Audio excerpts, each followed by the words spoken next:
Bueno, muy bien, ahora sí. Vamos a empezar entonces con la clase, ya está grabando. Así que tengamos una linda clase y que todo se pueda comprender de manera clara. Vamos a ver títulos públicos. Para los que vemos para aquellos que compartan este tema, títulos públicos y bonos, más o menos lo vamos a ver como un sinónimo. Hay una diferencia inicial que le vamos a aclarar, pero tanto hablar de títulos públicos como hablar de bonos, estamos hablando del mismo instrumento.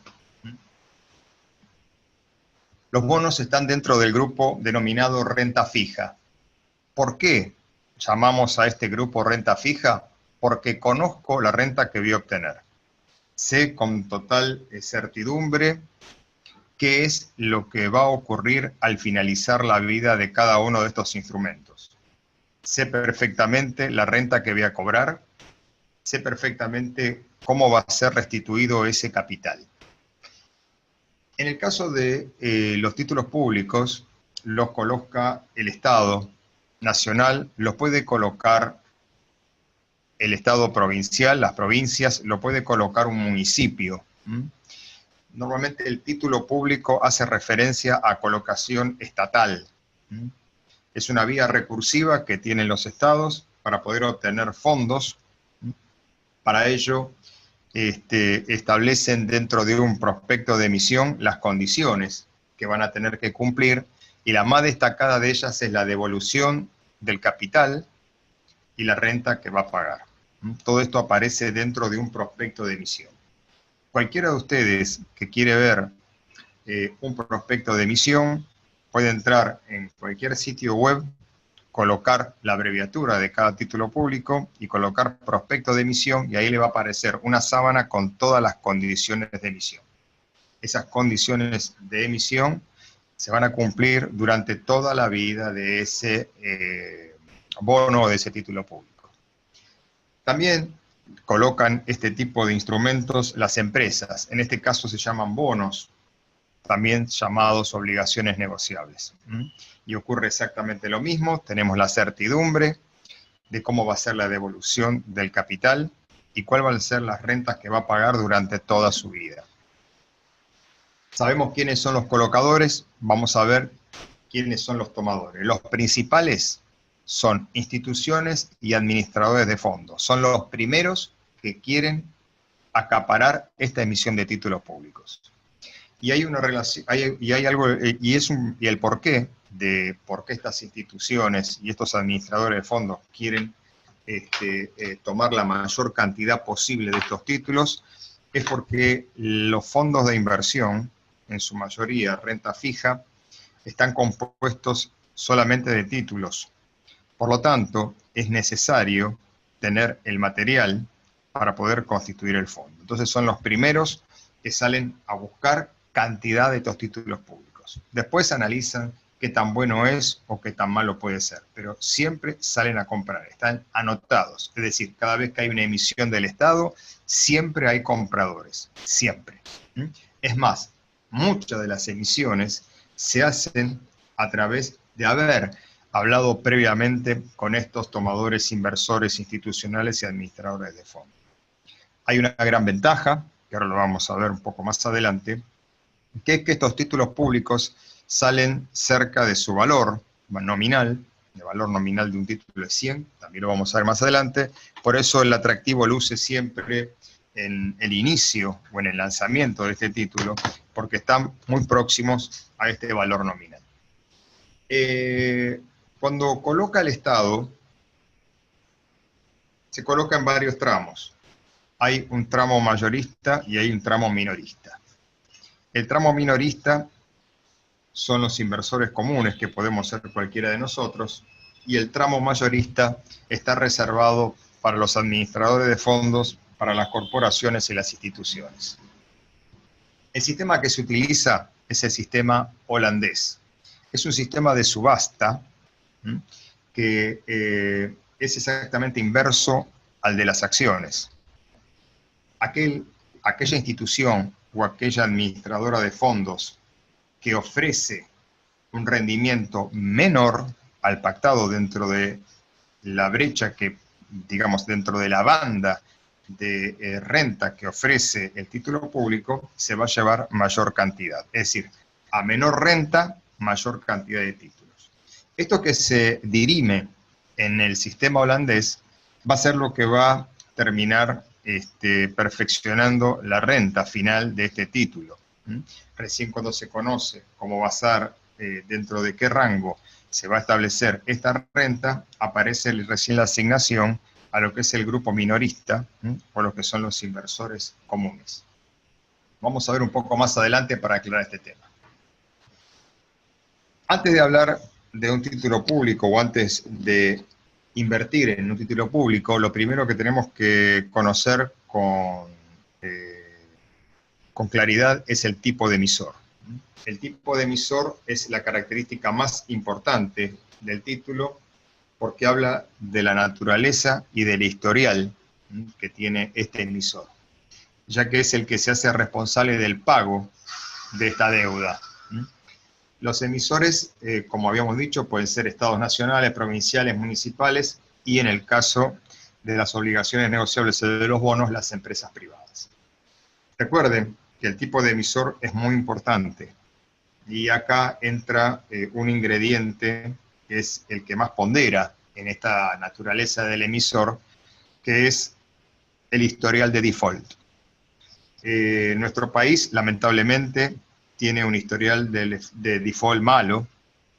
Hemos tenido en el año 2002 un default que no sé si alguno de ustedes lo recuerda, cuando asume el gobernante por muy pocos días, Rodríguez Sá, conjuntamente con un grupo que estaba ahí en el Congreso, se abrazaron cuando dijeron no vamos a pagar la deuda. No sé si alguno de ustedes se acuerda de este episodio.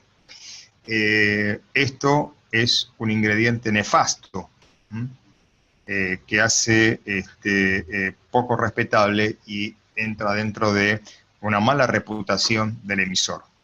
Luego tuvimos también en el año, a fines de 2014, también un default técnico por el no pago de un servicio de renta de uno de los bonos, el Global 2017, que se terminó de subsanar con este nuevo gobierno.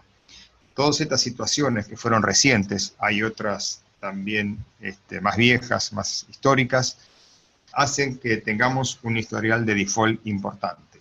Nuestra naturaleza como emisor no es del todo buena. Esto de alguna manera se corrige pagando más.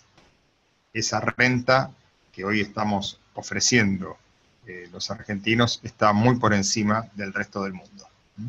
Es un poco la multa que tenemos que pagar por este tipo de emisor y por esta naturaleza del emisor realmente mala. Lo otro que también tenemos que conocer es la fecha de emisión, la fecha de vencimiento y el plazo. Con la fecha de emisión se da comienzo a la obligación.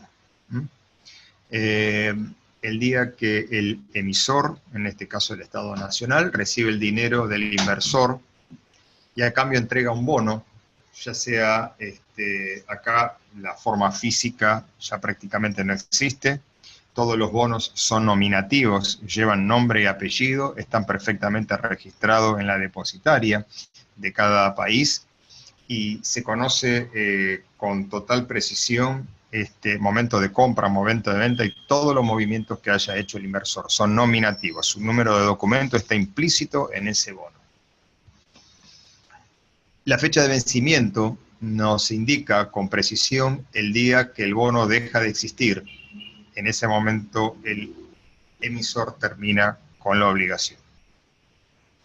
En la mayoría de los casos, los países que, digamos, están muy avanzados en materia de mercado, en su mayoría no paga los títulos públicos, sino que tienen aún, digamos, a una clientela cautiva que quieren tener otro bono. Por lo tanto, termina una emisión y arranca la otra. Es decir, el inversor quiere tener siempre el bono, quiere disfrutar de esa renta, por lo tanto, poco le interesa que se le restituya el capital al finalizar la vida de ese título. Esto lamentablemente no nos ocurre a nosotros. Hay veces que los inversores se ponen nerviosos, tienen miedo de que ocurra algo en la economía y que tengamos otro traspié como el que tuvimos años anteriores. Por lo tanto, la Argentina no tiene esta modalidad que sí tienen la mayoría de los países civilizados del mundo. Vamos a hablar también de otro tema que nos interesa cuando analizamos, y está dentro del lenguaje, lo que son los títulos públicos, que es el principal. El principal es el valor, es decir, el monto que el emisor se compromete a devolver al inversor. Este es el capital. Lo puede hacer íntegramente a su vencimiento. Es hoy por hoy como se están pactando en el mundo la mayoría de la emisión de los títulos públicos. Le queda muy cómodo al emisor pagar el capital al final o cambiarlo por otro nuevo título. Tiene un ahorro de administración muy importante y también le interesa esto al inversor. El inversor quiere la renta. Aquel que invierte en títulos públicos está persiguiendo la renta, quiere tener una regularidad de cobro y esto importa la renta, no la restitución del capital. En otros casos, y a veces por algún tipo de negociación o algún tipo de atraso, nosotros hemos tenido que negociar varias veces la deuda, allá por el 2005, luego ahora, hace no mucho, en el 2016, terminando de arreglar con los holdouts, hemos tenido que, de alguna manera, discutir esto con los deudores y tuvimos que apelar al tema de pagos parciales, es decir, cuotas parciales que se llaman amortizaciones. Ahora vamos a ver también en detalle todo esto. Lo vimos acá. Dentro del lenguaje que aparece dentro del título público, aparece la palabra cupón. El cupón hacía referencia a los títulos cartulares, lo que eran una lámina como la que ustedes ven acá en el vértice superior, el vértice inferior izquierdo. Este bono tenía adosado un montón de estampillitas. Cada vez que se pagaba una renta o cada vez que se pagaba una amortización, se recortaba una de esas estampillas que se denominaban cupones. Uno iba a la ventanilla y cobraba. Hoy por hoy todo esto es electrónico, pero se le sigue llamando tanto a la amortización como al cupón o a su conjunto, se le llama cupón. Es decir, tanto a la amortización como a la renta se le llama cupón a cada una de ellas, o bien cuando ambas forman parte de un mismo pago. Por lo tanto, vamos a denominar cupón a los intereses o renta. Me gusta más hablar de renta en el caso de títulos públicos. Mucha bibliografía habla de interés. Nosotros preferimos hablar de renta y amortizaciones. En el caso que el bono realice, por supuesto, pagos parciales de capital, hablamos de amortización. La frecuencia del pago puede ser variable y esto depende siempre del prospecto de emisión. En el prospecto de emisión se pueden poner las condiciones. Esas condiciones pueden ser de una frecuencia anual, de una frecuencia semestral, que es la que más se está utilizando en este momento. Cada 6 meses se prefiere pagar renta. Hay algunos que pueden pagar también cada 2 años. Esto es muy poco frecuente. Los bonos emitidos por los Estados Unidos, y hoy por hoy lo está copiando el resto del mundo, pagan cupones de manera anual o semestral. Y tienen otra curiosidad, que amortizan íntegramente el pago del principal o del capital al vencimiento. Es decir, vamos cobrando la renta, cuando vence pagamos. Algunos países directamente canjean el título, que es lo que quiere el público inversor. Cuando hablamos de aquellos títulos que amortizan al final de su vida, estamos hablando de bonos bullet o bala.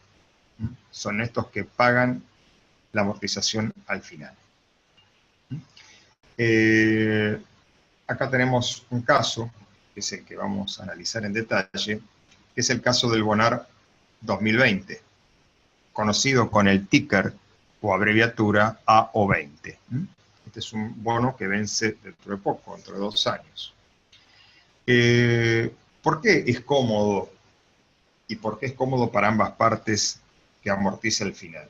Para el Estado, hacer pagos parciales, es decir, hacer pagos de amortización, implica una movida administrativa que tiene un costo.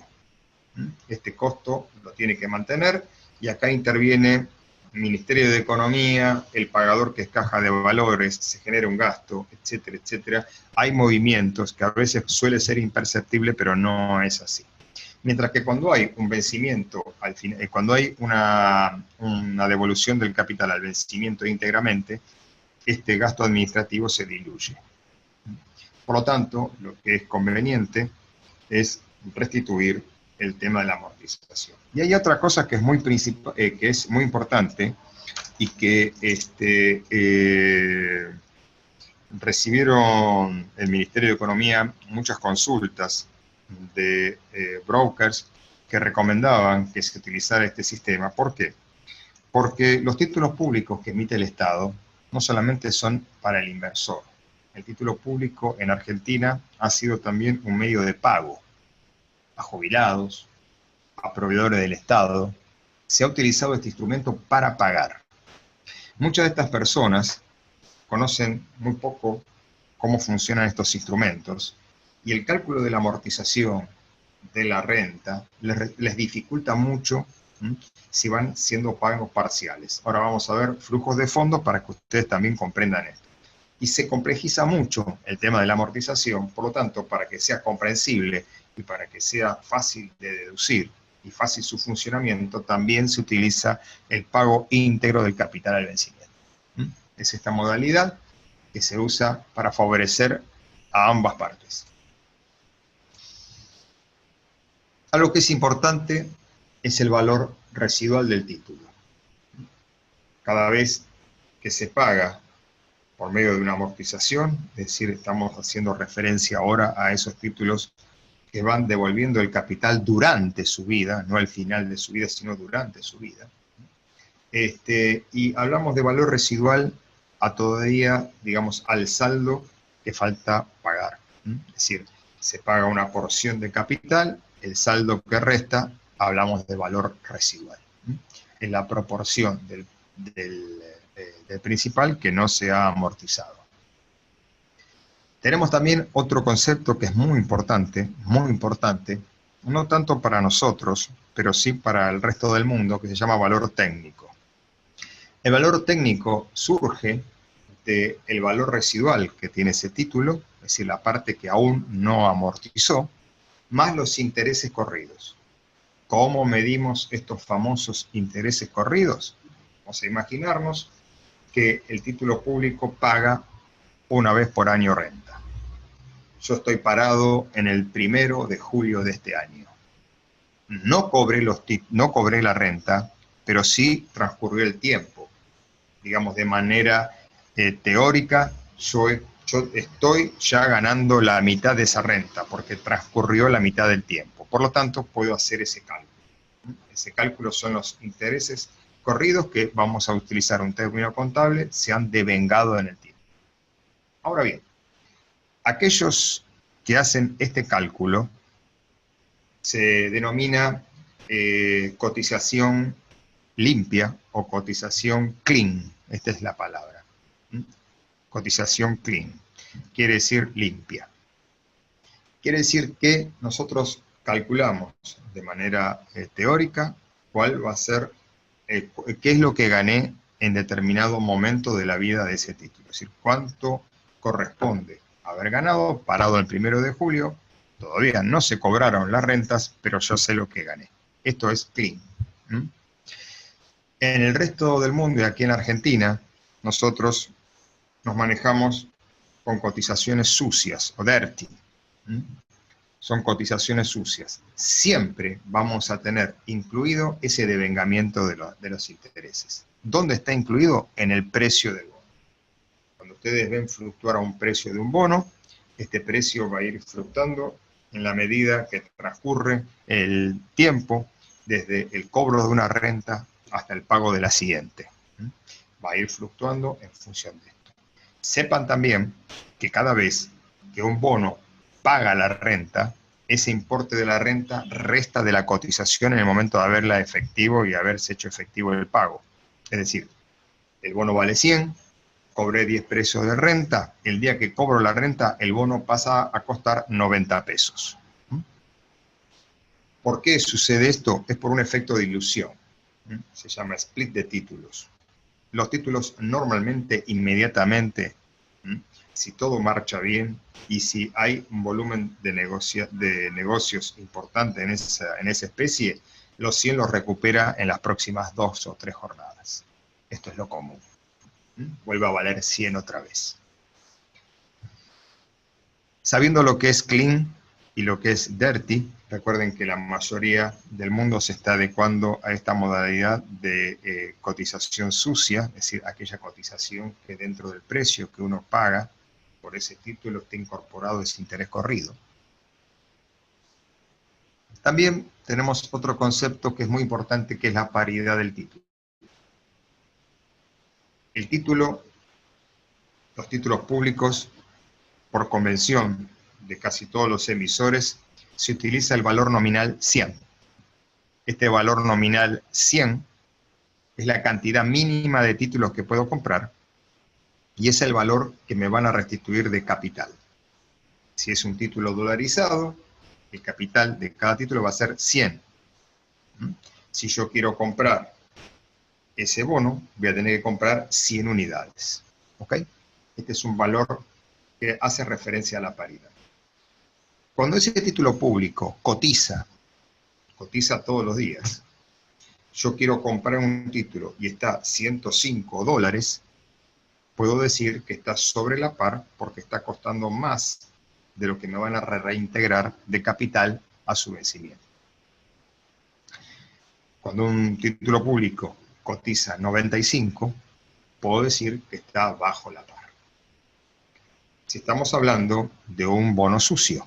Ahora, si estamos hablando de un bono clean, como hay algunos estadounidenses que cotizan de esta manera, bonos americanos que cotizan de esta manera, voy a tener que hacer el siguiente cálculo, que es el precio de cotización dividido el valor técnico. Ahí voy a obtener la paridad, que también va a ser menor o mayor a 100. Bien. Vamos a ver otra filmina más y vamos a dejar un espacio para preguntas. Cuando yo quiero conocer el comportamiento de un título público, quiero saber cómo es la vida de ese título, qué es lo que yo me voy a llevar, por qué estoy pagando ese importe. Es decir, cuando quiero saber ya datos que hacen a la funcionalidad de la renta que me voy a llevar, tengo que apelar y buscar lo que se llama flujo de fondos. Con el flujo de fondos sé absolutamente toda la historia del título, todo lo que va a ocurrir, todo lo que me voy a llevar. Entonces tengo que saber un poco cómo es, conforme aparece en el prospecto de emisión, qué es lo que va a ocurrir. ¿Me entienden?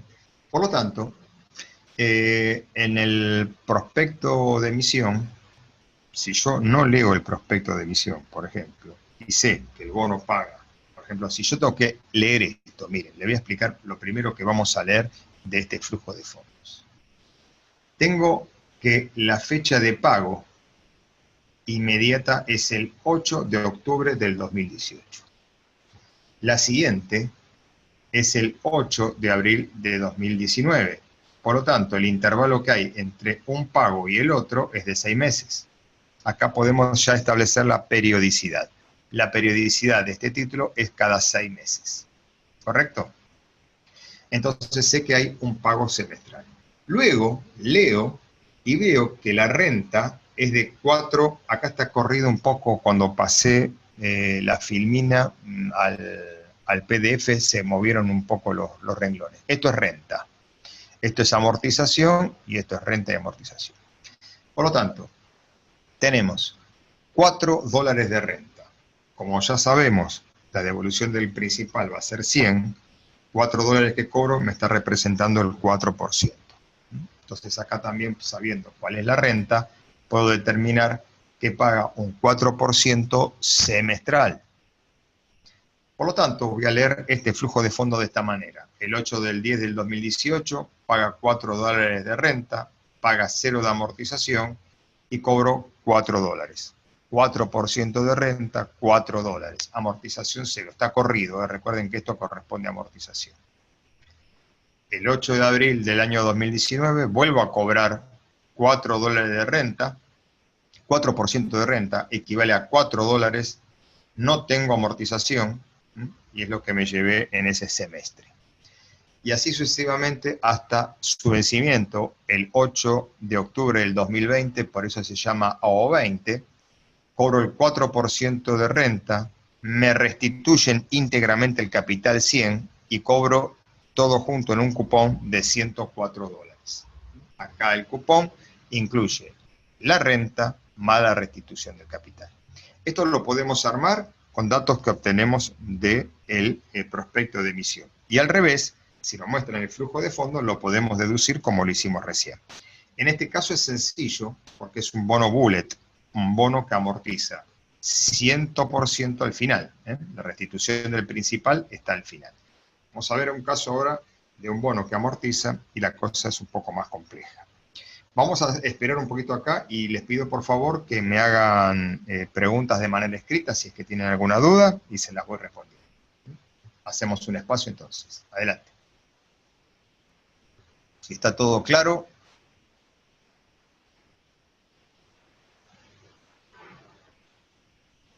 Bien. No hay preguntas, continuamos.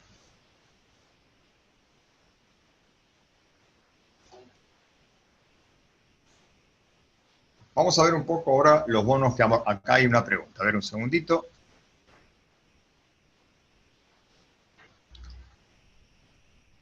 Todo perfecto. Bueno, impecable. Vamos a ver entonces ahora de qué se trata el tema de los bonos que amortizan. Los bonos que amortizan le dije que son los menos. Son aquellos que le generan al Estado o a las empresas un costo administrativo adicional y para el inversor, que no es un inversor de títulos, sino aquel que ha recibido estos títulos públicos como pago, muchos jubilados. Recuerdo, por ejemplo, cuando se liquidó una deuda de jubilados en el gobierno anterior, muchos jubilados venían a la oficina y no entendían qué le estaban pagando, cómo, qué era lo que cobraban. Realmente me pareció muy triste, porque los ministerios o el pagador debería tener que ofrecerle alguna explicación a esta gente. Esta gente tenía que haber cobrado en efectivo en su momento, le pagaron en cualquier momento y le pagaron con un título. Imagínense, no entendían absolutamente nada. Por lo tanto, encima si son con amortización, el barullo es mucho más grande y créanme que algunos abuelos no llegan a entender absolutamente nada. Por más que uno tenga buena voluntad en explicarles, no lo pueden entender.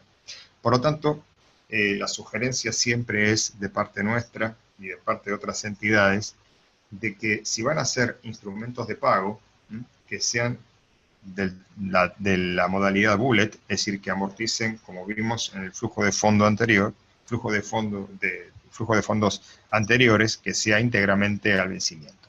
Eso los abuelos tal vez lo pueden interpretar más, y también hay un montón de proveedores del Estado que no tienen por qué conocer temas de finanzas y realmente se les simplifica mucho. Vamos a ver ahora los más complejos.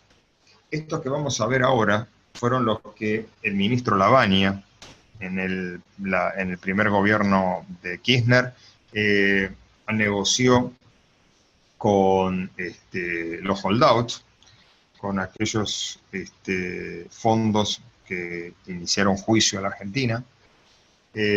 Para aquellos que son mis alumnos, no me gusta que utilicen el término fondo buitre.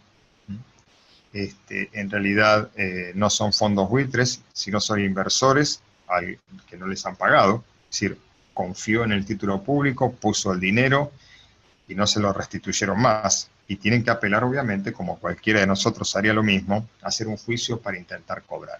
Así que de mi parte no me gusta que le llamen buitres a un inversor que ha colocado su dinero, tal vez para que el Estado comprara insulina, comprara suero, o también para que se lo llevara en bolsos, depende. Así que no me gusta que llamen buitres a inversores, a los que confiaron. Los bonos que amortizan son aquellos, como en el caso de este que pongo de ejemplo, Bonar 2024, ticker y abreviatura AI24, pagan una renta inicial, luego varía esta renta en función al valor residual del bono. Cuando hablamos que varía en función del valor residual del bono, estoy diciendo que amortiza, ¿no? La parte amortizada resta del capital y se le aplica a ese valor residual el porcentaje de renta. El porcentaje de renta nunca varía.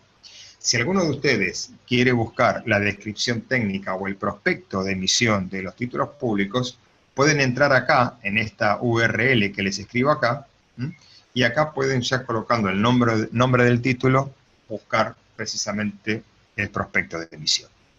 Vamos a ver un poco más de lo que es este bono que amortiza. Acá tenemos un flujo de fondos que es mucho más complejo. Imagínense lo que es esto, explicarlo, por ejemplo, a un proveedor del Estado que no conoce nada de finanzas, o a un jubilado. Es ciencia ficción explicar esto. Ustedes lo van a entender fácil. El Bonar 2024 tiene una curiosidad que comienza a amortizar en la mitad de la vida del título. Es decir, no de arranque, no es que amortiza una vez por año, una vez cada 2 años, no. En la mitad del título empieza a amortizar. Así que ya empezamos con una particularidad. El Bonar 24 resultó de una negociación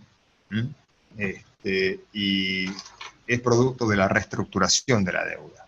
Es decir, había una deuda caída, se hizo un canje de deuda por este título público, y este título público tomó unas características raras que fue directamente producto de la negociación que hubo con los acreedores. Se pusieron de acuerdo y dijeron, queremos dinero a partir de tal fecha, no queremos cobrar todo al final, queremos que tenga esta dinámica, y bueno, quedó esto que vamos a ver ahora, que es el más extraño de todos, y por eso lo tomé como ejemplo. Si nosotros vemos este periodo, tomé el 7 de noviembre, fíjense, no sé si ven el puntero, ¿ven el puntero? Ah, perfecto. El 7 de noviembre del 2017, el valor residual era 100, es decir, aún no amortizó nada. Lo que yo tenía en cartera seguían siendo 100, que es el capital que tengo para cobrar. Y la renta, fíjense que es 4.38%, es decir, como es 100 el valor de capital a restituir, el porcentaje es 4,38. Quiere decir que el cupón es de 4,38 dólares porque es un bono dolarizado. Bien, como la mayoría que están emitiendo. La gente quiere tener bonos dolarizados porque sabemos que tenemos problemas también con el tipo de cambio. Tenemos problemas con la inflación, se nos diluyen los pesos. Tenemos problemas con el tipo de cambio, queremos estar atrás del tipo de cambio. Por lo tanto, se resuelve todo y se pone una denominación doble. Uno puede entrar en pesos, salir en dólares, entrar en dólares, salir en pesos. Esto lo vamos a ver también ahora en las filminas más adelante. 4,38%, 4,38 dólares de renta. ¿Cómo es esta renta? Vamos a ver la frecuencia. Paga el 7 de noviembre y paga el 7 de mayo. También tenemos en este intervalo de tiempo 6 meses, es decir, paga cada 6 meses. 7 del 11 ya pagó el año pasado, 4,38 dólares. 4,38%, 4,38 dólares. El 7 de mayo del 2018, esto va a ocurrir en unos días, el día lunes, va a pagar 4,38 dólares más 4,38 dólares. Fíjense que por año, este bono está devolviendo algo así como 8,76%. 8,76% en dólares de renta por año es un vagón de plata, vagón. En los Estados Unidos tiene que esperar 3 años un inversor para llevarte esa plata. Un poco más en algunos casos. En Europa, hasta 4 años. Y saben que en muchos países de Europa, Alemania, Gran Bretaña, etcétera, etcétera, tienen hasta tasas negativas. Uno tiene que pagar para tener dólares. Esto es una explicación que también vamos a dar más adelante. Por lo tanto, este 8,76% de renta anual es una renta bellísima. El 7 de noviembre de este año va a volver a pagar 4,38 dólares, es decir, 4,38%. El cupón es el dinero que nos llevamos. ¿Cómo se cobra esta renta? Automática. Usted tiene el título público, se le acredita ese dinero en la cuenta del broker. Dígame, profesor, ¿usted se lleva los dólares o se lo cambian en pesos? No, no, usted se lleva dólar billete. El bono es emitido en dólares. Varía también la ley, si está ajustado a la ley argentina o si está ajustado a una ley de Nueva York. Lo que ocurrió con ese default que le dije que tuvo el gobierno anterior en el 2014 es porque estaba ajustado en ley Nueva York y tenía que transferir el pago de esa renta, estos 4,38 dólares, vamos a imaginarnos que fuese así, tenía que transferirlos y pagarlos en sede de Nueva York. Al transferir eso a los inversores, el señor Griesa, que era el juez que manejaba el tema argentino de los holdout, embargaba esa cifra para poder pagarle a los holdouts que aún estaban en juicio. Por lo tanto, el gobierno anterior quería pagarle a los inversores corrientes y no a aquellos que estaban haciéndole juicio. Entonces, no querían depositar ese dinero para que el señor Griesa no manoteara esa cifra con justa razón. Entonces, no se pagó y se entró en un default técnico. El no pago de la renta o el no pago de la restitución del capital es default. Bien. Eso engrosó nuestro historial de default. Seguimos. El día 7 de noviembre de este año vamos a pagar nuevamente el 4,38% y el 4 dólares con 38. Pero a partir del 7 de mayo del 2019, fíjense que este título arrancó en el 2011, es decir, transcurrieron 8 años y empieza a amortizar. Empieza a amortizar el 7 de mayo de 2019. Paga, tenemos al comienzo 100 dólares de valor residual, paga 4,38 como lo venía haciendo porcentaje de renta, y empieza a amortizar el 16,66%, es decir, 16,66 dólares. ¿Cuánto me queda entonces de cupón? Acá cobro la renta conjuntamente con esta amortización, 21,04. ¿Cuánto me quedó de valor residual? 100 menos 16,66, 83,34. ¿A qué le voy a aplicar la renta? La renta, el porcentaje no varía, 4,38% por 83,34 me da 3,65 de renta. El cupón que cobro ahora es solamente la renta 3,65. En el mes de mayo, como lo hizo en el año anterior, vuelve a pagar otra vez 16,66 de amortización. Es decir, voy a cobrar 3,65 de renta, como lo cobré el mes anterior, más 16,66 de renta, 20,31 de cupón. Como cobré otra vez una parte del capital, me queda el valor residual en 66,68, le aplico el 4,38% a 66,68, me da 2,92 y así sucesivamente. El último año, cuando vence el 7 de mayo del 2024, por eso lo llamamos AI24, cobra la última amortización, que para redondear toda esta suma le pusieron 16, no con 66, sino 16,70, para que dé 100 esta suma. Y fíjense que queda una renta exigua del 0,73% porque el valor residual era 16,70. De esta manera podemos saber con precisión qué es lo que vamos a llevarnos de renta, cómo lo vamos a ir cobrando y cómo va a ir disminuyendo esa renta en función al capital invertido. Porque recuerden que el capital invertido en esta instancia, por ejemplo, es 33,36, no es más 100 como lo era acá. Por lo tanto, lo que me permite también, para aquellos que conocemos el tema y aquellos que nos ponemos dúctiles en poder manejar estos sistemas de bono, es que podemos reinvertir el dinero que cobramos, tanto la amortización como la renta, en el mismo título público y engrosando la cantidad.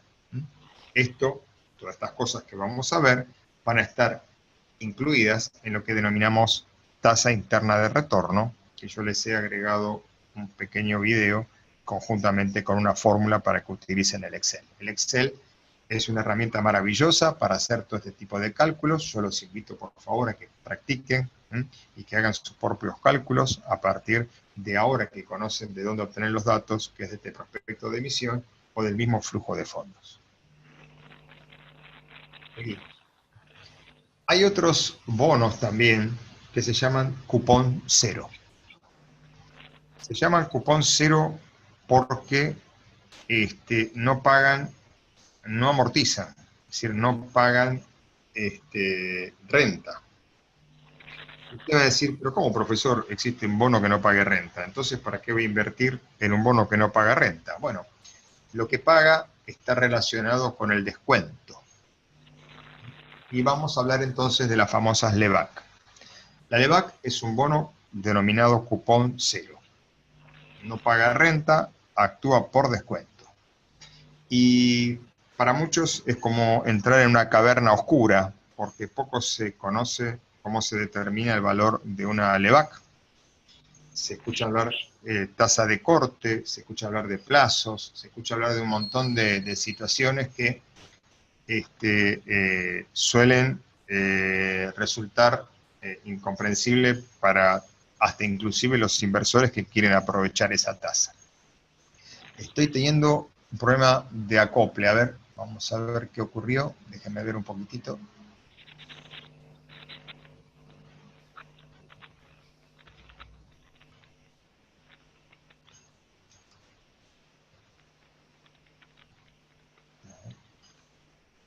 Bueno. No, está todo bien. Siento un acople, pero bueno, no sé de dónde viene. Vamos entonces a mostrarles un poco de qué se trata esta cupón cero denominado LEBAC, que hoy por hoy está en boca de todos. La LEBAC, al igual que los títulos públicos, tienen un mercado primario, que es cuando, en este caso, actúa el Banco Central vendiendo este bono a los inversores, recibiendo dinero. A diferencia del Tesoro, o a diferencia de las provincias, captar dinero por el Banco Central actúa como regulador del mercado. Actúa como regulador de la política monetaria de un Estado. Todos los países del mundo utilizan a los bancos centrales para regular la política monetaria. Algunos los hacen con mucha brusquedad, como ha ocurrido en estos últimos días, lo hemos hecho nosotros. Hay otros que son más pausados, tasas más calmas, y no intervienen siempre, intervienen solo cuando hace falta. Nosotros ya venimos premediando con estas colocaciones o con este dinero que está tomando el Banco Central y se está transformando en un letargo que, bueno, todavía ahí está sirviendo de salvavidas.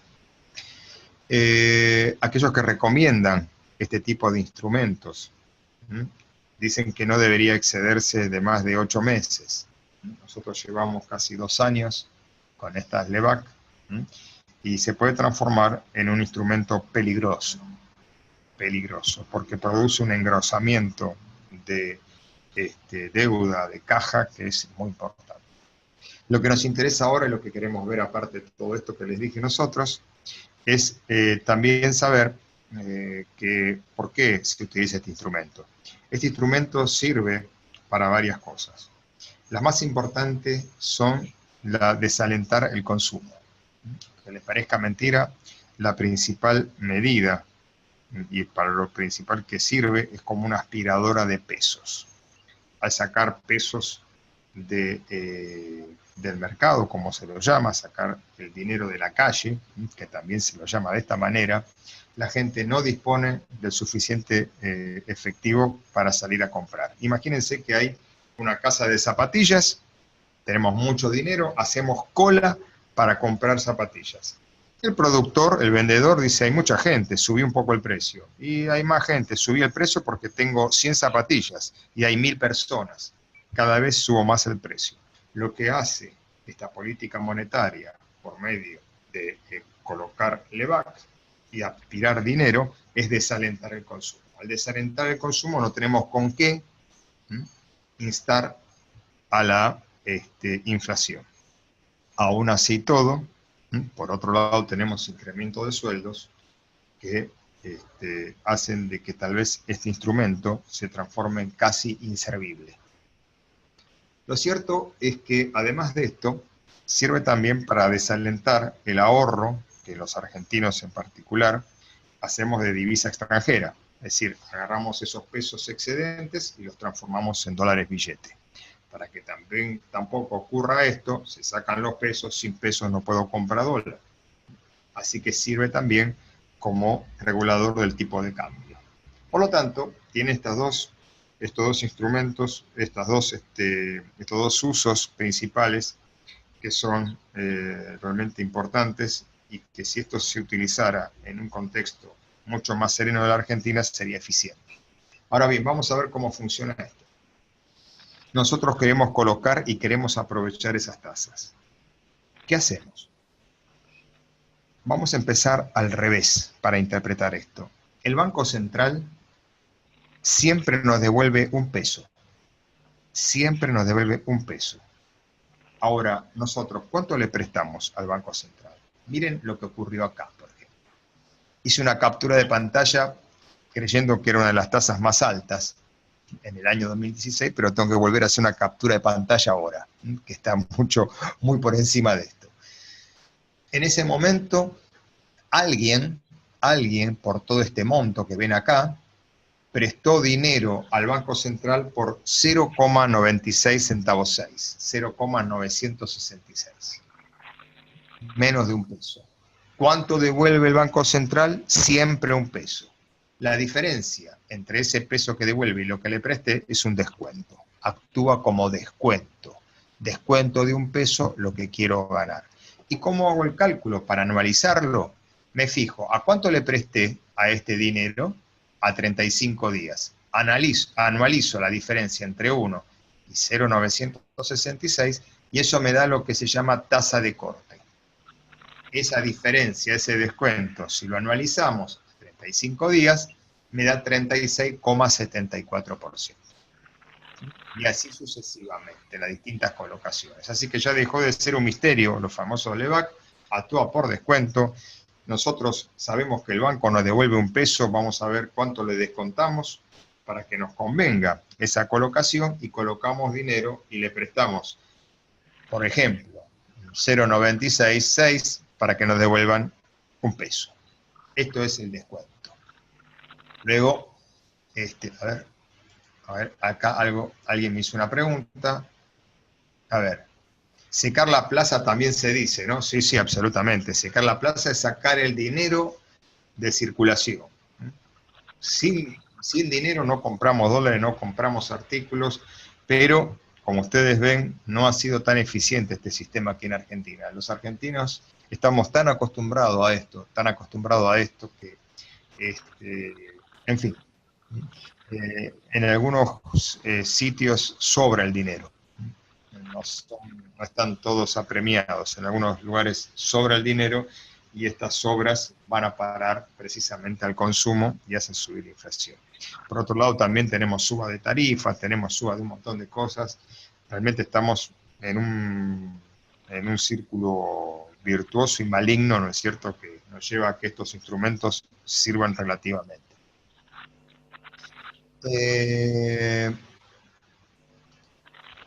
Esto que vemos acá es una captura de pantalla donde hay diferentes plazos de vencimiento. Si ustedes se fijan, hay distintas colocaciones, distintos montos que se han invertido en estas LEVAC. Si ustedes pueden apreciar, la tasa va disminuyendo según el plazo. Miren. ¿Qué les parece? A ver si pueden opinar. ¿Por qué la tasa a mayor plazo disminuye? ¿No debería ser al revés? ¿Qué es lo que está observando el inversor cuando coloca, por ejemplo, a 252 días? ¿Por qué está dispuesto a recibir menos tasa que aquel que la coloca a 35 días? ¿Por qué motivo? Alguien que me... A ver, yo vi que alguien escribió. A ver, vamos a ver qué me pusieron. Alfredo responde, las LEVAC aspiran dinero de la plaza, lo cual desalienta el consumo, pero también desalienta la producción. No, por supuesto, Alfredo. Si no tengo dinero, no puedo comprar la máquina también. Muy bien, Alfredo. Marcelo dice, porque debería haber menos inflación a futuro. Es correcto.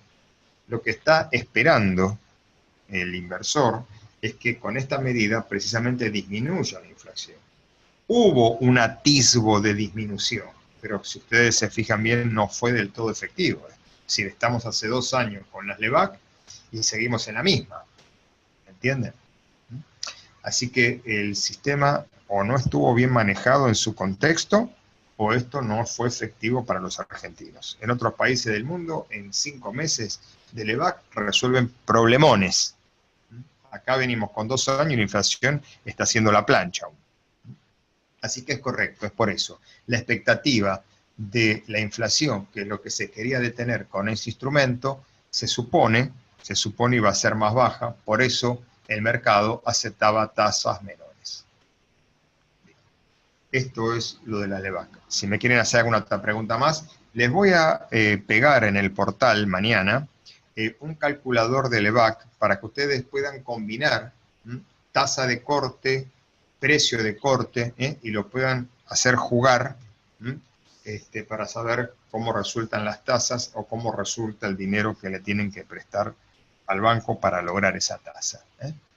Es una calculadora que está hecha en Excel, ustedes pueden modificar los precios que quieren, es muy sencilla de usar. Bien, ¿alguna pregunta más en esto que es la cupón cero? Bien, cuando el inversor quiere ver el total de los bonos que están en el mercado y los quieren ver de una manera gráfica, se utiliza la denominada curva de rendimientos. En realidad, la curva es un dibujo que va uniendo o va pasando por el centro de los distintos rendimientos de los distintos bonos que tenemos. Como normalmente los países tienen un festival de bonos, nosotros tenemos realmente mucha cantidad de bonos para el tipo de país que somos, tenemos mucha deuda, nosotros vivimos dependiendo de la deuda. Hoy la Argentina necesita endeudarse para comprar energía, necesita endeudarse para un montón de razones. Los dos flujos de ingresos de divisa es por medio financiero, colocación de deuda e ingreso de capitales que vienen a invertir al país. Hoy se están yendo, lamentablemente. Y el ingreso por exportaciones, en su mayoría producto del agro. Estos son los dos ingresos puros que tenemos en divisa fuerte. Esa divisa la necesitamos para consumir energía. La Argentina no cubre las necesidades de energía y no cubre otras tantas necesidades donde necesita dólares para comprar. Recuerden que la moneda argentina para el mundo es una exotic money, o es una moneda exótica. Uno, si quiere ir a una casa de cambio de cualquier país con pesos, salvo Uruguay o Paraguay, directamente o lo miran con cara rara, le dicen, ese dinero no lo conocemos, no lo aceptamos, directamente.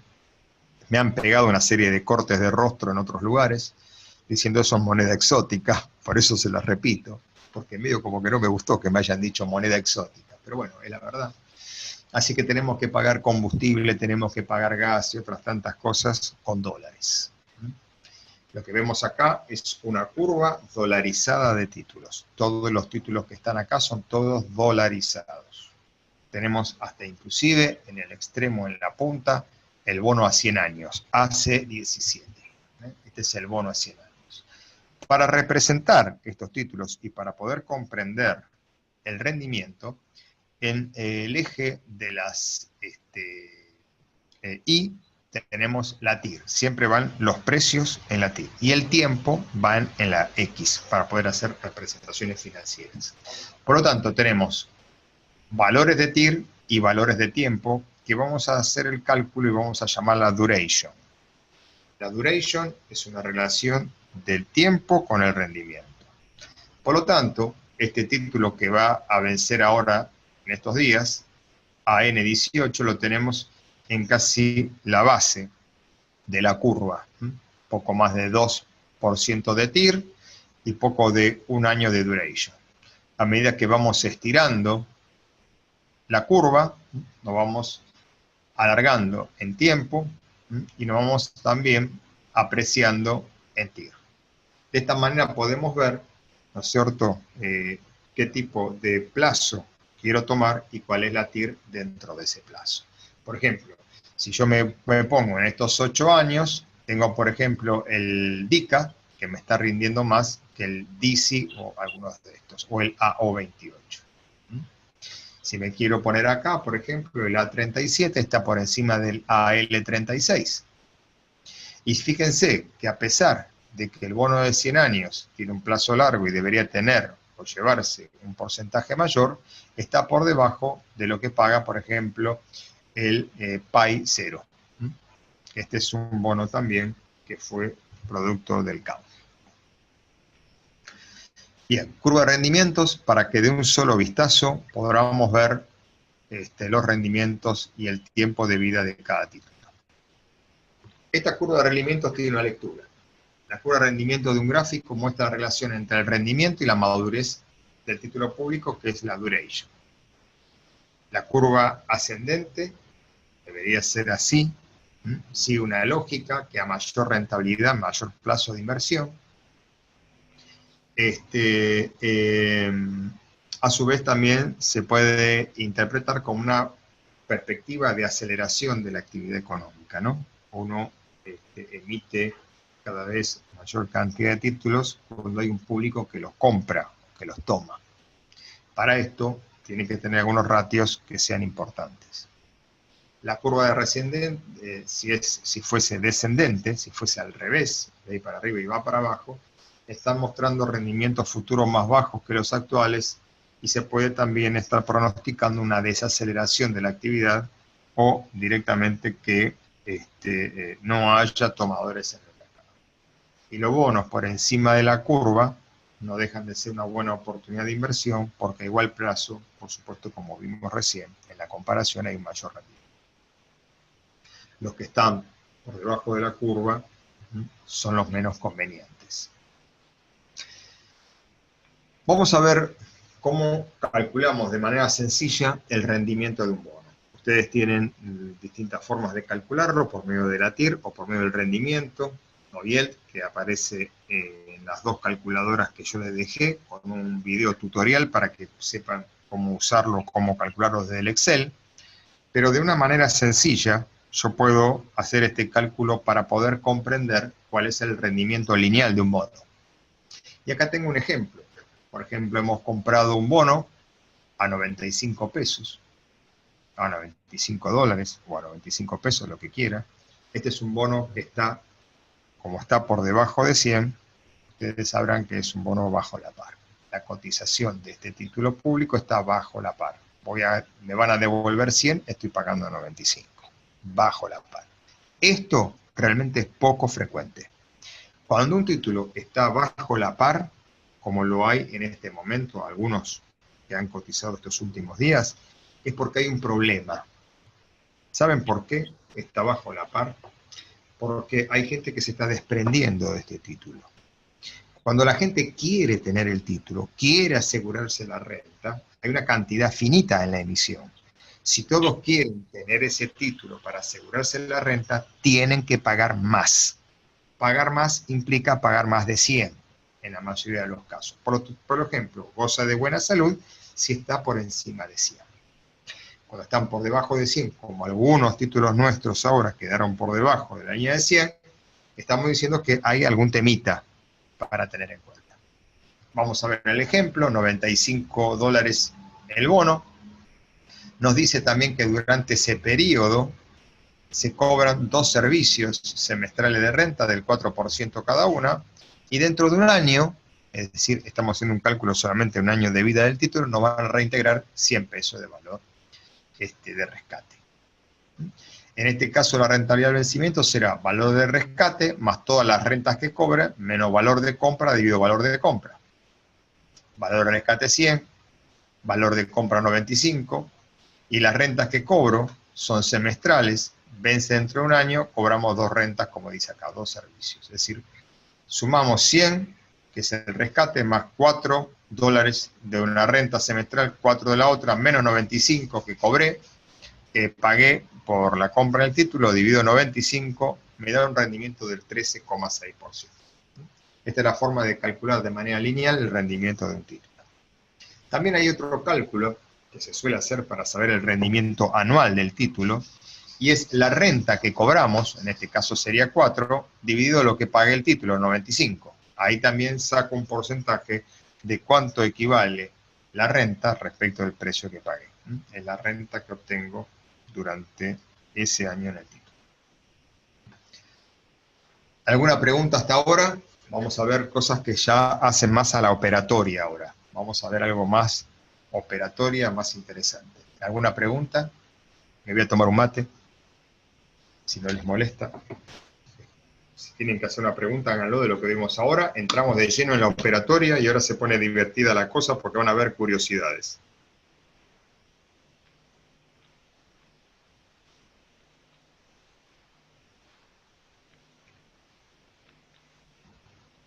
Un minuto y seguimos. A ver, vamos a las preguntas que me hacen. Marcelo, ¿cómo puede llegar a comportarse la próxima licitación de las LEVAC? Bueno, por lo que estamos viendo ahora y por la línea que tiene, tendría que ser al alza, ¿no? Es decir, ayer en el mercado secundario se llegó a pagar hasta el 44% por una LEVAC a corto plazo. Así que yo entiendo de que el pronóstico no es bueno, no es bueno. Es un trabajo arduo para el presidente del Banco Central. Yo creo que la licitación tendría que seguir en esta línea alta. Ya vemos que si flaquea un poco, estamos teniendo un problema que es serio, que es salida de capitales. La salida de capitales, para ustedes, tuvimos casi 4 años de fiesta en el mercado, hemos tenido precios que han ganado mucho dinero. Aquel que entró hace 4 años, en el peor de los casos, pudo haber ganado un 350%. Esto no es menor. Así que ahora estamos presenciando una salida del mercado. La salida del mercado trae una serie de presiones en el dólar. Imagínense un inversor extranjero, vende la posición en pesos, para repatriar sus fondos, compra dólares en el dólar oficial, lo hace subir a lo pavote, y transfiere esos fondos a su país de origen. Esto es lo que estamos presenciando ahora, por eso hay una gran presión contra el dólar. El gobierno dice que la expectativa, acá me dice Marcelo, sigue teniendo la inflación del 15%. Miren, yo lamentablemente les digo que con suerte vamos a andar en el 23-24%, con suerte. Máxime después del episodio que vimos ahora. Pero todavía nos queda la mitad del año por delante. Podemos ser tocados por la gracia divina y tal vez lleguemos a un poco menos del 23. Seríamos afortunados si logramos un 20. Esto es lo que yo pienso, ¿no es cierto? Llevo 30 años de mercado, así que más o menos les puedo dar este diagnóstico. ¿Alguna otra pregunta?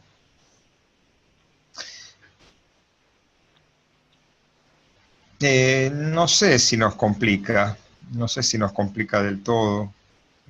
Pienso que no tenemos la mejor imagen en este momento para decir vamos a ser emergente cuando se están yendo los capitales, ¿no? La salida de los capitales es como consecuencia de la ley de la reforma tributaria que incluyó la renta financiera. Incorporó renta financiera no solo de los locales, sino también de los extranjeros. Imagínense que cuando ganó Macri en el 2016, entraron todos los capitales de alguna manera confiados en que este gobierno iba a realizar cambios.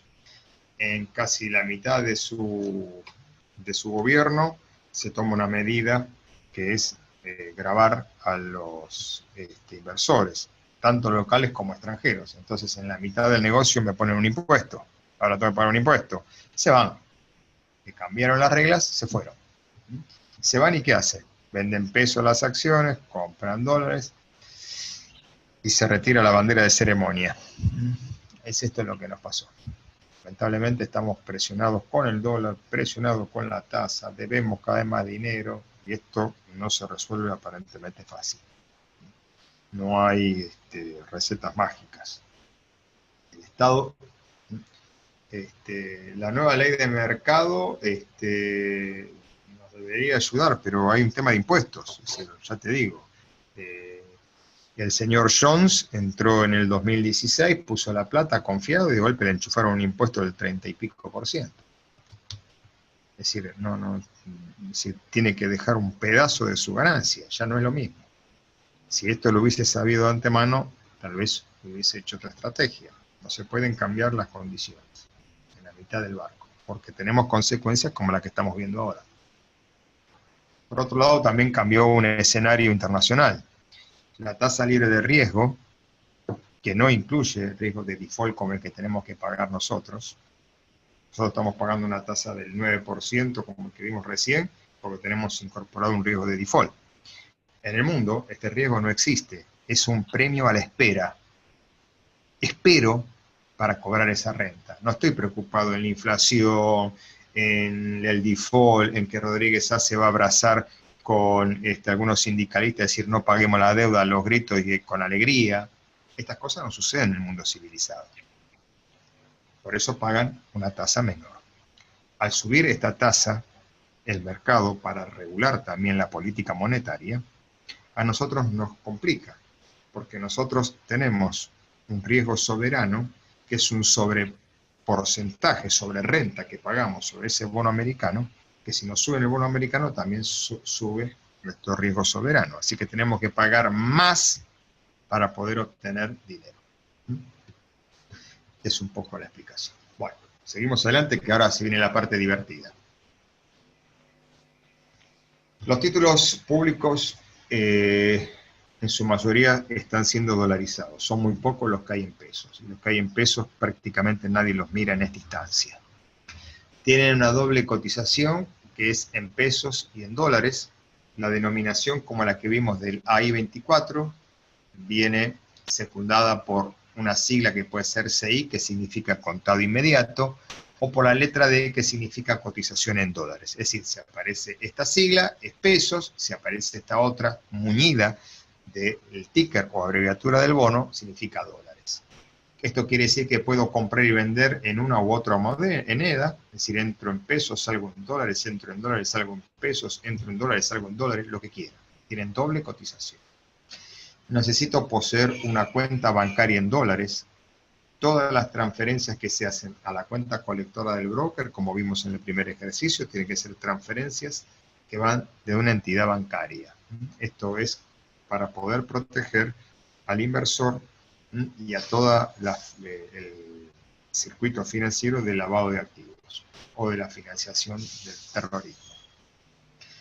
Esta operación es conocida con el nombre de dólar MEP o dólar bolsa. Alumnos como ustedes que hicieron este curso en el año 2015, a principios del 2015, en la primera cursada de 2015, han ganado, por haber aprendido este sistema, escuchen esto, el 10% en dólares por semana. Repito, 10% en dólares por semana. En ese momento estaba los $2, el dólar oficial 9 pesos, el dólar blue 16, y acá había una brecha que realmente era aprovechable. Aunque Moreno y Kicillof decían que estaba prohibida esta operación, no había forma de prohibirla, no había manera de detener a los alumnos que hicieron el Diego por semana. Ahora les voy a contar las ventajas. Puede ingresar con cualquiera de las dos monedas. Tienen cotización en Buenos Aires y en Nueva York. Kicillof nos podía asustar a nosotros, pero a la operatoria de Nueva York, ¿quién es Kicillof? No sabía ni quién era. Puedo comprar en dólares al mejor precio que una casa de cambio, y acá venía el negocio. Puedo transferir fondos al exterior legalmente, eso de que estaba prohibido era un absurdo. En el mercado directamente no le daban, ni lo escuchaban. Solamente algunos estábamos asustados, sobre todo los brokers estábamos asustados porque, bueno, nos presionaban, pero sabíamos que no podían hacer absolutamente nada. Me cubro sobre las diferencias del tipo de cambio. Es una forma de cobertura también. Vamos a ver cómo fuera esta operatoria que les dije. Miren, este es un corte del día de hoy. Lo preparé hoy para que ustedes vean. Vamos otra vez al que vimos el flujo de fondo al inicio, el Bonar 2020. Esta fecha 16 del 2, me olvidé de borrarla. Tenía que haberla puesto en el día de hoy, así que por favor omitan estas dos fechas, que son las del día de hoy. El AO20, como aparece así con la letra CI, es contado inmediato. Hoy valía por lámina de 100, es decir, recuerden que cotizan por 100, 2.400 pesos. También, a la vez, cotizaba en dólares a 108 dólares con 30. Vale decir que cada bono valía 24 pesos o 1,083 dólares. Hacemos el cálculo, 2.400 dividido 108,30 me da 10. Acá hay un error, no puede ser esto. A ver. ¿Puede ser esto? ¿Estoy equivocado? O me da 22,16. A ver, alguien que me ayude, me parece que acá 22,16. Bien. Este es el precio que yo compré el dólar. Vamos a imaginarnos que cualquiera de ustedes entra en el momento, me dice, ¿me compras un bono a O20 en pesos? 2.400 te compré. ¿Me lo vendés ahora en el instante? En el instante. ¿Me lo vendés en dólares? Sí, te lo vendí a 1,083. Si hacemos este cálculo, este señor compró dólares a 22,16. ¿Cuánto? El dólar blue en ese momento valía 23,50 y en la casa de cambio 22,50. ¿Qué les parece? Saben que ustedes pueden vender dólar blue, ¿no? Tienen la plata totalmente declarada, venden dólar blue. Ustedes van a declarar en esa declaración, el dólar es libre. Acá en Buenos Aires, cada 3 metros sobre la calle Florida, tenemos un tipo que dice cambio, cambio, pasa la FI, pasan todo, no hay ningún problema, es dólar libre. Así que ustedes pueden perfectamente ganarse pesito 30, un pesito 30 por cada dólar. Esta operación, imagínense magnificada, con la diferencia entre el dólar oficial y el dólar blue que existía, que hacían que, por ejemplo, lograran un dólar de 22.10 y lo podían colocar en el mercado informal en 35. Así era una cosa así la diferencia. Y esta es la plata que hacían los alumnos y otros inversores más, que no tenían miedo de las cosas que decían y de las prohibiciones. Esto se llama dólar MEP. Si ustedes quieren comprar en pesos, vender en dólares, estos dólares pueden estar en la cuenta del broker o se las puede mandar a la cuenta bancaria en dólares. Por eso siempre se sugiere tener a mano una cuenta en dólares. Esto se llama dólar MEP porque surge de la transferencia de los fondos de un lado o del otro. Y recuerden que sirve también como para comprar dólares más barato, a pesar de que existen comisiones, sigue siendo más barato. Y sirve también para hacer lo que en la jerga financiera se llama puré, que es comprar de esta manera y vender al dólar blue y quedarse con la diferencia. Esto se conoce con el término de puré acá, hacer puré. Vamos a otra cosa que es mucho más interesante, que es el contado con liquidación. El contado con liquidación lo que nos permite es comprar bonos aquí y venderlos al exterior. Vamos a imaginarnos que Ana, que está presente, quiere comprar bonos, tiene una cuenta abierta de ella acá y conjuntamente con un familiar en los Estados Unidos tiene otra cuenta abierta, quiere comprar acá y venderlos afuera. Ningún problema, es una operación que es totalmente legal y permitida. Vamos a leer un poco antes de explicar, como lo explicamos antes, cómo funciona esto. El mecanismo consiste en adquirir el instrumento en pesos, es decir, compro el bono en pesos. En la bolsa local, también este bono necesariamente necesita cotizar en el extranjero. La gran mayoría de los títulos dolarizados cotizan aquí en Nueva York. El instrumento se liquida allí, es decir, se hace plata en el extranjero, es decir, los dólares quedan depositados en el extranjero. Y el procedimiento se puede realizar con cualquier bono o acciones que coticen en Argentina y al exterior al mismo tiempo. Los títulos más utilizados son, acá les muestro algunos, Bonar 24, es el AI 24 y el Bonar 20. Y en el caso de las acciones se suman algunos ADRs como Tenari, Grupo Financiero Galicia y Banco Macro. Se utiliza la cotización de la rueda por transferencia o cable que se identifica agregando al ticker o abreviatura de la identidad del título la letra C. Vieron recién CI, que es contado inmediato de dólares, C es para hacer transferencia al exterior. Ustedes cuando vean las cotizaciones van a ver que aparece una letra C al lado del coso, ese es para hacer cable, para hacer transferencias. Vamos a ver qué más necesita saber Ana para poder llevarse los dólares de acá sin tener ningún inconveniente. Las características del contado con liquidación se adquieren en los títulos públicos, en moneda de emisión en dólares, es decir, que se liquiden en dólares, tienen que ser dolarizados, cotizan en la bolsa local en pesos y también en el exterior, se necesitan tener una cuenta en el exterior, donde luego se van a transferir los títulos son liquidados en el extranjero y los dólares quedan en la cuenta al exterior. Técnicamente, el contado con liquidación surge la diferencia entre el precio de venta de los dólares y la compra en pesos. El operador, cuando vende estos títulos públicos por poder estar hablando de ustedes, es decir, Ana compró acá en pesos y le dice, ¿me lo vendés cable? Cuando lo venden en cable, requiere tener un dato, que es el código ISIN, que es el código internacional del título público, es un número, y con ese número se conoce todo el mundo que se trata, por ejemplo, de ley 24, ingresando ese código hace la venta, el broker local. Procedimiento para obtener dólares por medio del contado con liquidación. Por medio de un agente local se compra el bono en pesos en la Bolsa de Buenos Aires, por ejemplo, el ley 24, pagando en contado inmediato, tal como aparece acá, hay 24 solo, con la letra CI. Se vende el bono en el exterior por medio del código C, es una cotización, tiene un precio en dólares diferente, de la bolsa de la negociación por transferencia de cable. En el caso del AI-24 sería AI-24 con la letra C. Los dólares quedan depositados en la cuenta del exterior y se consideran de libre disponibilidad. Ustedes pueden abrir una cuenta en los Estados Unidos sin ninguna dificultad. Ustedes recuerden que si van a pedir trabajo a Estados Unidos, son mal vistos, pero si van como inversores son bienvenidos. Recuerden esto. Requisito para obtener una cuenta en dólares por medio de contado con liquidación, una cuenta bancaria en Argentina, una cuenta en el exterior, agente del exterior y agente en Argentina. Alguien me hizo una pregunta. A ver, vamos a ver. Un minutito. ¿La venta también se hace a través de un agente? Sí, por supuesto. El mismo agente de acá vende. El mismo agente de acá te vende.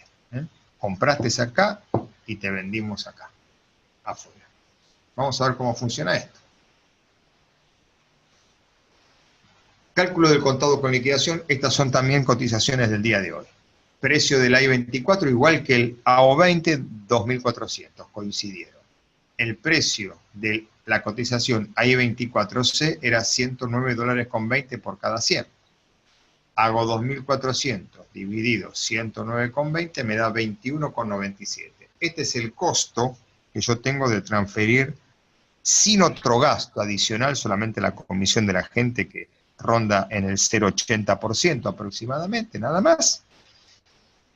Transfiero dólares afuera al 21,97 por unidad, cuando el dólar blue vale 23,50 y el dólar oficial 22,50. Es decir, me sale más barato transferir afuera que comprar dólares en una casa de cambio. ¿Me escucharon? Si ustedes van a un banco, por ejemplo el Banco Santander, les pide el 5% para transferir este dinero. Ustedes que conocen esto, van a hablar con sus amigos y le dicen que se muera el Banco Santander, que vaya a robar a otro lado, no a nosotros.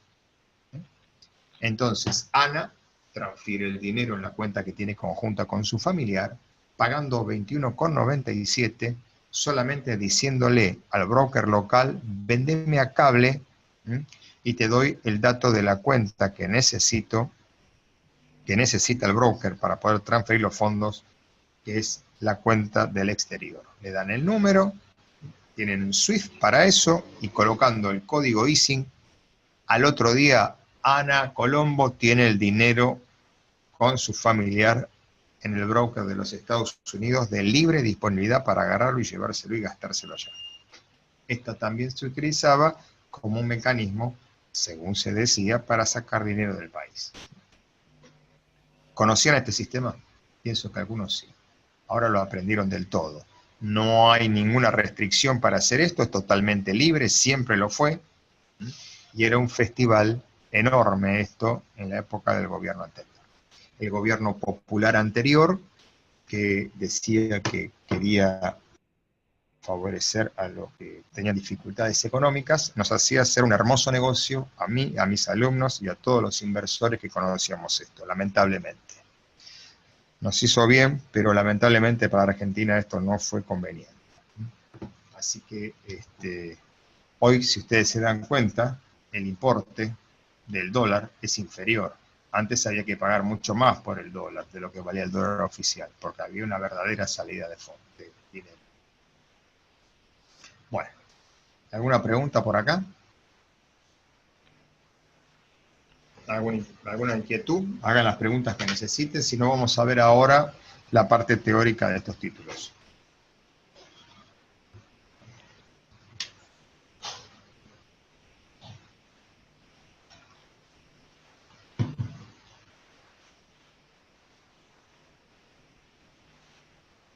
Voy a responder algunas preguntas.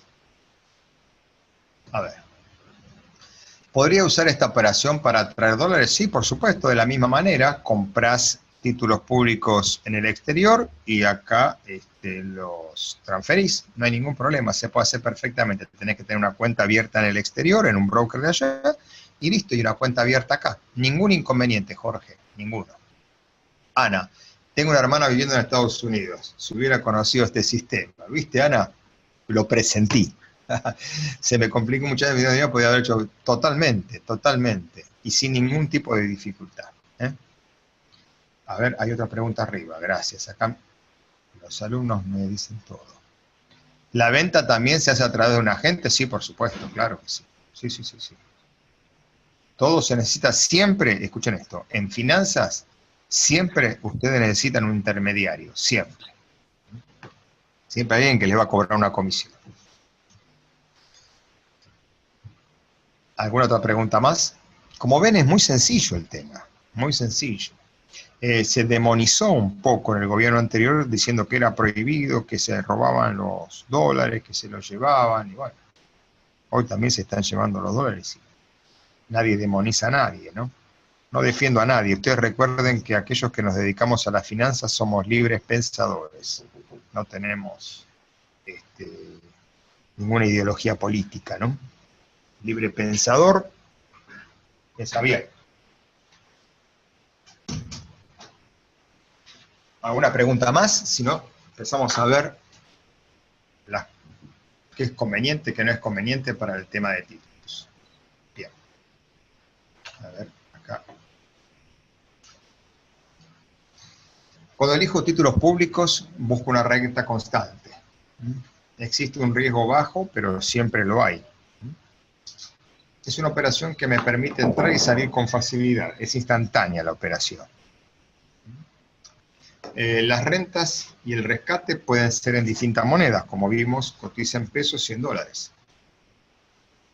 Permite financiarme con su tenencia, y acá aparece algo que vamos a ver recién en la parte de acciones, que se llama caución.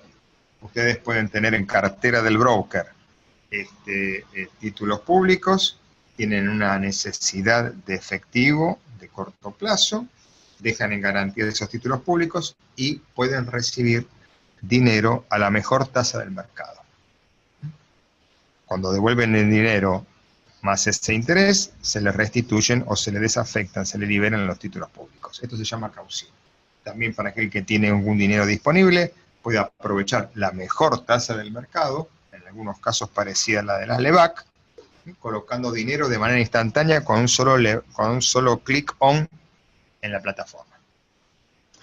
Características. Renta fija. En algunos casos puede tener un componente variable. A veces la renta puede ser tasa LIBOR más 2%, por ejemplo. Hay cosas así. Son las menos. Hay que buscarlas en el mundo para ver una renta que sea variable. Operación de largo plazo, siempre es conveniente esta operatoria para un plazo más o menos de 2 años. La oportunidad y la salida al mercado, como dijimos al principio, de cada instrumento suele ser el detonante de la compra. La liquidez y la renta que ofrecen son los que realmente definen la compra. Y la renta es la mayor parte del negocio, es poco lo que se sigue con el spread. Hoy por hoy ha quedado los títulos públicos algunos debajo de la par, por lo tanto puede haber un doble negocio, no solamente la renta, sino la diferencia de spread que existe entre el valor de compra y el valor de la restitución del capital. Ténganlo bien en cuenta eso. Vamos a ver algo más. ¿Para qué tengo que estar preparado cuando compro títulos públicos? Los títulos públicos suelen tener una ligera línea tendencial positiva. Aún así puede haber retroceso por acomodamiento de variables.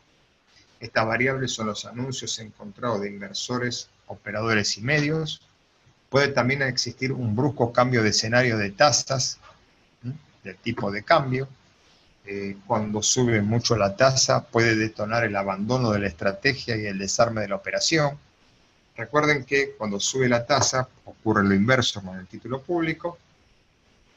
Me sube mucho la tasa, vendo el título público y coloco ese dinero en la tasa. Al vender estoy provocando una oferta de ese producto. Por lo tanto, esa sobreoferta va a hacer bajar la cotización. Por eso puede haber un cambio de escenario. Volamos a la calidad, hacemos un flight to quality y nos vamos, por ejemplo, a la tasa. Después la tasa baja y volvemos otra vez al bono. Este tipo de paseo es bastante común en los inversores. Las crisis económicas sostenidas en el tiempo y la inacción del gobierno es uno de los pésimos síntomas para estos productos. Y por supuesto, horrible lo del riesgo del default. Para terminar, recomendaciones. Operar e invertir siempre con idea de largo plazo. El exagerado, escuchen esto, el exagerado precio de un título nos está indicando que posee ventajas futuras. Ah, ¿no es que está caro? No. Acá, escuchen esto. Todo lo que es barato en el mercado no es una ganga. El mercado lo desprecia, por eso está barato y ustedes también. Escuchen esta frase. El mercado lo desprecia y ustedes también. No hay gangas en el mercado, no hay dormidos en el mercado. Los inversores, como ustedes, fuman debajo del agua. Acá nadie está dormido. ¿Ok? Así que, si está exagerado el precio es por algo. ¿Qué tiene que pagan tanto? Puede servir para canje, puede servir para el blanqueo, pueden tener una renta importante. En la época de los 90 se utilizaron para pagar, por ejemplo, las cargas sociales. Uno pagaba las cargas sociales con un determinado título público y obtenía un descuento de la carga social del 10%. Había un aluvión de compras terrible. Los grandes cambios sobrevienen de noticias relacionadas con la tasa de interés internacional, de libre riesgo o por acontecimientos económicos relevantes, como el que recién explicamos. Coloque siempre un valor de stop sobre el precio de compra, es decir, compré a 10, si el bono me baja de 9, lo vendo. Eso es conducta. Se necesita tener conducta cuando uno opera en bolsa. Tener disciplina. De esa manera van a perpetuar siempre los negocios. Si acertó con la tendencia, hay que dejar correr las utilidades. La señal de venta vendrá en la mayoría de los casos con una baja importante en el volumen, baja importante en la cotización y un volumen en alza violento. Es decir, baja fuerte la cotización del bono y sube mucho el volumen, es hora de irse, amigos. Bueno, hasta acá terminamos. Si hay alguna pregunta, adelante. Si no, hasta acá llegamos con esta clase. Hagan las preguntas que necesiten. Si no, queda algo pendiente, después lo resolvemos en el curso. La próxima clase virtual que tenemos va a ser de acciones. Vamos a ver todo lo que es la parte analítica y la parte de operatoria de acciones. La siguiente va a ser de opciones y análisis técnico. Así que en las opciones vamos a tomar media horita más. Y vamos a buscar el horario más cómodo porque es algo que tienen que estar muy atentos porque es uno de los puntos más complicados que tenemos en finanzas. Respecto a aquellos instrumentos que yo lo voy a incorporar, ahora después de haber explicado esto, les voy a sumar entonces el calculador de la LEVAC y otras par de cosas más para que usted pueda hacer sus cálculos y anticiparse a lo que va a ocurrir. Acá me pregunta Ana, Jorge, comprar un bono bajo la par puede ser interesante por usted, pero ¿hasta dónde mido el riesgo que implica estar bajo la par? Hoy están bajo la par por un suceso de salida de capitales extranjeros. Hay que ver hasta dónde llega eso, ¿no es cierto?, y comprar. De cualquier manera, hoy por hoy el gobierno ha arreglado hace poco con los foldouts. No tenemos dentro de un tiempo, por lo menos que dure este gobierno, una posibilidad de default, no la tenemos. Por lo tanto, comprar hoy por debajo de la par nos puede implicar una ganancia de spread, una ganancia entre la diferencia de lo que pagué y lo que compré. Diferente sucede con el caso de las acciones. ¿Alguna otra pregunta más?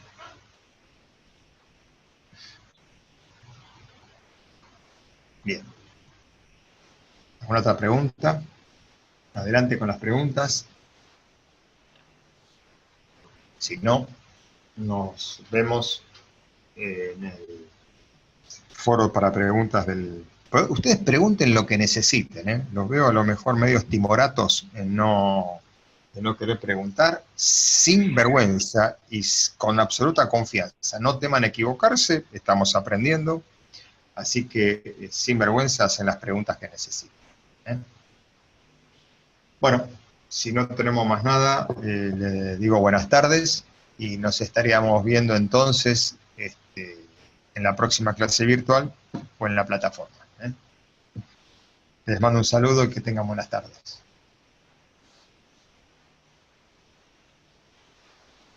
Acá me pregunta Marcelo, si en los bonos no se da arbitraje como en el caso de las acciones. No, en absoluto, porque tienen muy pocas oscilaciones, ¿no? La volatilidad de un título público es prácticamente nula, y lo que uno necesita para poder hacer arbitraje, es decir, salir de un lado y comprar el otro, es tener volatilidad, que este concepto también va a estar junto con con la clase de acciones. Ahí vamos a ver eso.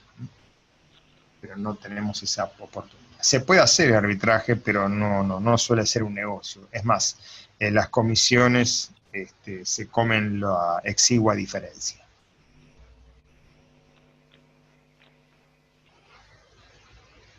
Bueno, les dejo un saludo a todos. Nos vemos la próxima.